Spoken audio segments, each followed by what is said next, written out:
Ymir Origin Explored, the first Asgardian creatures. Ymir makes his debut in Journey into Mystery, issue number 97 in October 1963, which Jack Kirby and Stan Lee adapted. At the start of existence, Ymir was created in a place called Niflheim. He is a primitive creature with little intelligence. He is the strongest and most experienced frost giant and prefers to devote all his energy to wreaking havoc and nothing else. This may possibly be the single area of weakness for Ymir, which is why Odin, along with two of his brothers, V and Vili, was able to overpower him at first. Ymir is the most ancient known entity in the 9 worlds among the Asgardian realm, older than Surtur. Ymir's influence has not in the least been lessened by age. Despite being able to speak and having some knowledge, Ymir is neither particularly crafty nor subtly driven. He has survived millennia and ruled over his clan with immense physical might. Let us dig in and explore more about this intriguing character in our video today. Before we go into our explanation, we have a very small request. If you like our content, please support us by subscribing to our channel.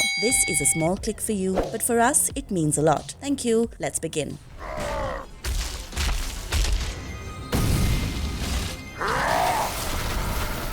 The oldest frost giant in Norse mythology. Ymir is recognized as the very first being in Norse mythology.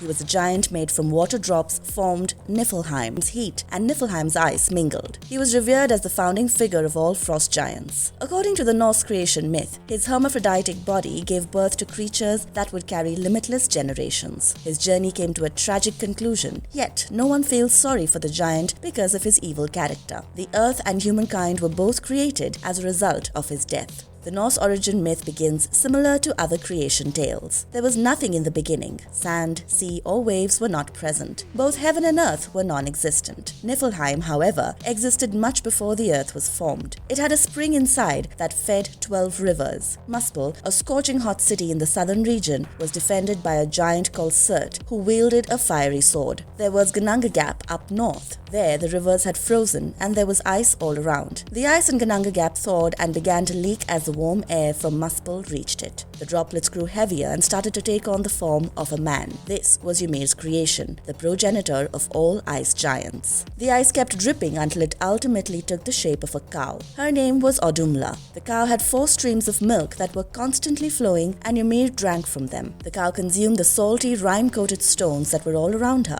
According to the legend, a man started to emerge as the days went on and Odumla began to lick the stones away. The man's hair was exposed on the first day. His head popped from the rocks on the second. He emerged from the stones on the third after being fully exposed. Buri was his name, and he later produced a son called Bor, who made an engagement proposal to the giant's daughter, Besla. V, Vili, and Odin, their 3 boys, were born. All the brothers are acknowledged as the kings of heaven and earth, while Odin grows to become one of the greatest gods. The invention of Ymir is intriguing on its own. However, he is also accountable for the creation of the earth, just not in the exact way that one may think.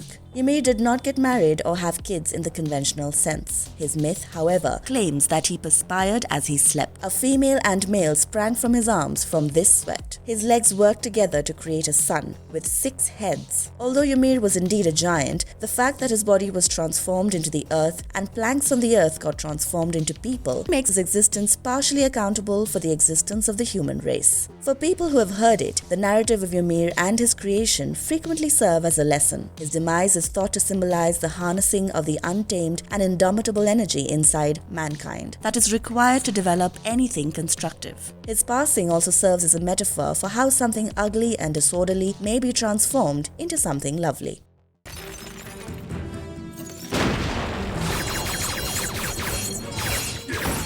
Intriguing origins of Ymir. On Niflheim, the northernmost of the 10 realms, a cold region to the north of Asgard, Ymir was created. The giants of Jotunheim, including the storm giants, rime giants, and mountain giants, were derived from the frost giants or Rimthurs, who were the most famous of these giants. He was the founder and the most powerful member of the frost giants. Ymir was an ice giant, coated in snow and ice like the others, and his body continually produced extreme coldness. The Asgardian gods faced tremendous opponents over the centuries thanks to the ice giants' enormous stature, resilience, and immense power. Ymir was indeed the oldest individual in the 10 realms, barring the fire giant, Surtur. The youthful god Odin slew Ymir along with his brothers V and Vili during a conflict between the Asgardians and the ice giants. In retaliation for killing their ancestor, the Asgardians were attacked by the frost giants as well as the giants of Jotunheim. Lirad purchased several barrels of Ymir's blood-based wine, which was produced in the meanwhile. Odin built a fissure with an interdimensional link, via which Ymir's army entered Muspelheim. The local demons captured the giants when Ymir successfully regenerated in Muspelheim.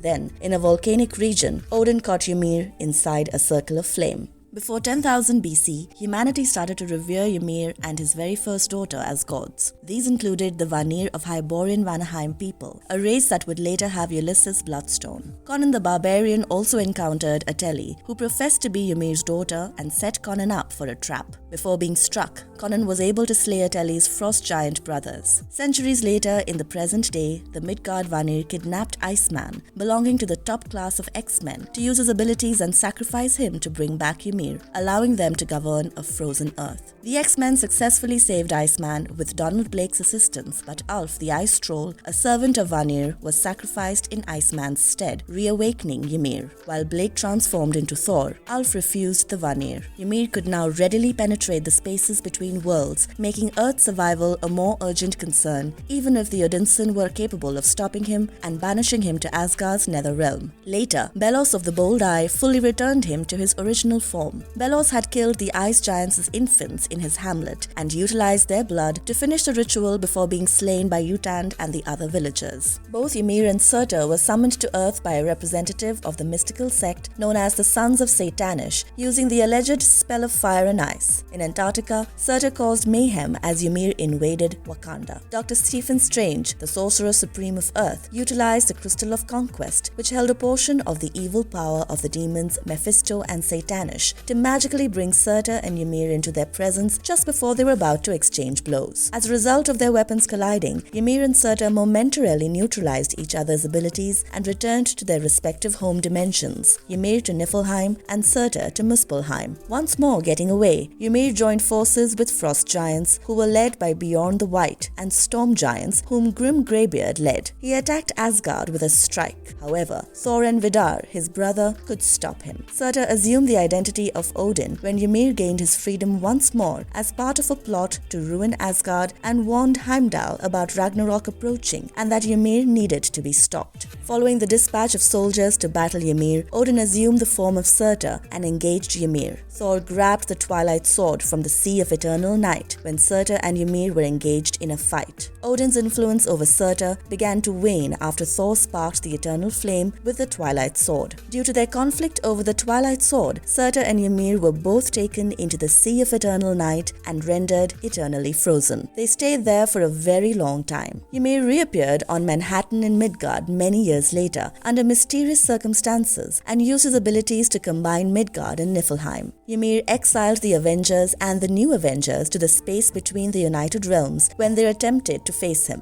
When the heroes discovered Ymir's fortress, Ares took the Twilight Sword there. Ymir fled as a result of the sword's release from its sheath, undoing the unions of the realms. In his last effort to conquer Midgard, Ymir led a troop of frost giants using a copy of himself. Ymir deceived Thor into employing his lightning to fuel his recently created Casket of Future Winters. It released the frigid winds of obscurity itself throughout the conflict. Thor and Iceman eventually stopped him. Iceman strengthened and conjured ice golems to fight Ymir's army on his own, thanks to the casket's strength and the frost it spewed. While Thor conjured a lightning strike to break Ymir's stand-in, Iceman blasted the coffin from Ymir's grasp. The frost giants joined forces with Malekith the Accursed, the ruler of the Dark Elves, during the War of the Realms to conquer Midgard. The frost giant ruler, Laufey, imprisoned Ymir in a fortress near Miami, Florida, where enslaved natives were made to mine and collect parts of Ymir's flesh in order to hatch frost giants from them. This was done to aid the conquering effort. The shackles holding Ymir captive were shattered when a team of Earth's heroes, including Ant-Man, Giant Man, Goliath, and Atlas, entered Ymir's jail. Ymir ran away from Midgard and returned to his own kingdom.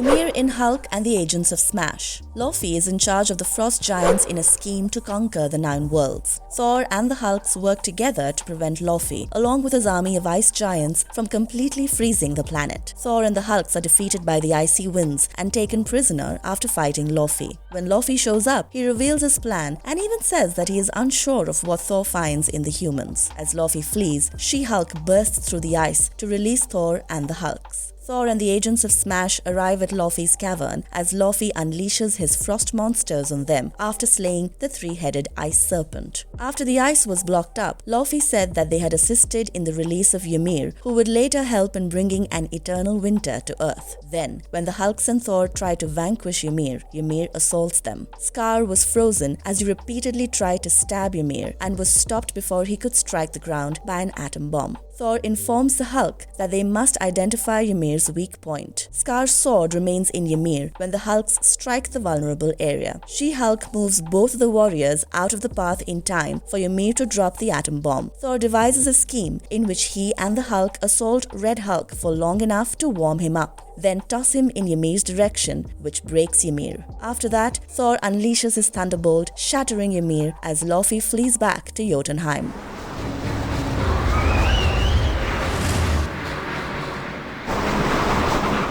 What makes Ymir so deadly? Ymir is stronger than any other ice or frost giant and possesses immense superhuman power. He has a very long lifespan and could perhaps be immortal. Ymir's physique resembles ice in many aspects, and if it were not for his capacity to produce severe cold from it, he would melt in hot environments. Since his entire body is covered in thick ice, Ymir is resistant to cold as the ruler of the Jotuns. His physique is incredibly tough and resilient, and while it can break like ice, he can make the pieces of his shape come back together. Ymir continuously produces very frigid temperatures from his skin in an unidentified, maybe supernatural way. Ymir has the power to freeze whatever he touches, such as the air, if he so chooses. Ymir demonstrated his ability to stop others from utilizing their elemental talents using his cryokinesis inhibition. Despite being articulate and clever, he lacks subtlety and prefers to use force to gain the upper hand in conflicts. He travels by extra-dimensional teleportation, frequently on his own strength. Ymir is sensitive to very high temperatures. He would lose it and start crying. Ymir wields a huge ice club that he takes with him. The club may possibly be made entirely of ice.